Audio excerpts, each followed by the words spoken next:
আদ্দিন হাসপাতালে ৬ শিশুর মৃত্যুর ঘটনায় স্বাস্থ্য অধিদপ্তরের তদন্ত কমিটি আজ প্রতিবেদন জমা দেবে। এ নিয়ে আরও জানাতে যোগ দিচ্ছেন সহকর্মী সাব্বির আহমেদ। সাব্বির, আপনি নিশ্চয়ই আমাকে শুনতে পাচ্ছেন।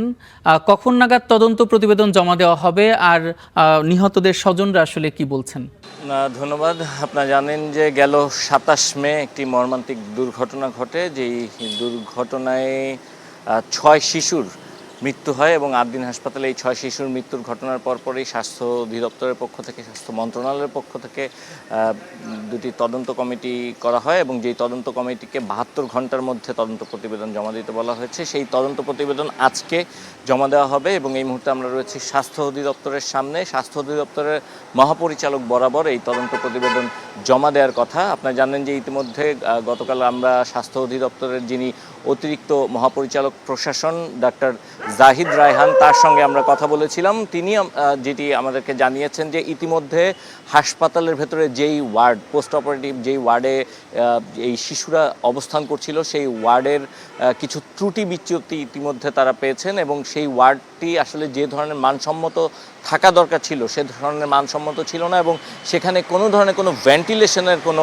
সুযোগ সুবিধা বা কোনো ধরনের কোনো ব্যবস্থা ছিল না। আর এই কারণেই এসি যখন বন্ধ করা হয়েছিল, কিছু সময়ের জন্য যে এসি বন্ধ রাখা হয়েছিল, সেই এসি বন্ধ রাখার কারণে শিশুরা অসুস্থ হয়ে পড়ে এবং তারপরে পর্যায়ক্রমে একে একে সেদিন সকাল ৬টা থেকে ৯টার মধ্যে ৬ জন শিশু মৃত্যুবরণ করে এবং এই নবজাতকদের যে মৃত্যুর ঘটনা, সেই মৃত্যুর ঘটনায় আপনারা জানেন যে তার হাসপাতাল কর্তৃপক্ষের যে অবহেলা, সেই বিষয়কে অভিযোগ করে, সেই বিষয়ে উল্লেখ করে ইতিমধ্যে রমনা থানায় মামলা করা হয়েছে এবং সেই মামলায় দ্রুততম সময়ের মধ্যে তদন্ত প্রতিবেদন জমা দেওয়া হবে বলে আমরা জানতে পেরেছি।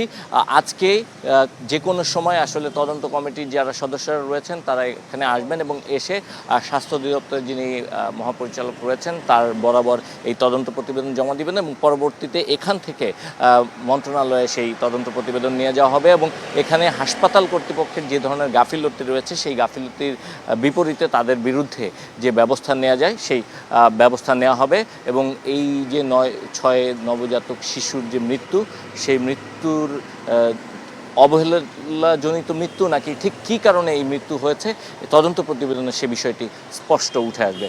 তো এই ছিল আমার কাছে সবশেষ। সাব্বির আহমেদ, আপনাকে অসংখ্য ধন্যবাদ। তদন্ত প্রতিবেদন আসলে নিশ্চয়ই আপনার মাধ্যমে আমরা দর্শকদের জানিয়ে দেব।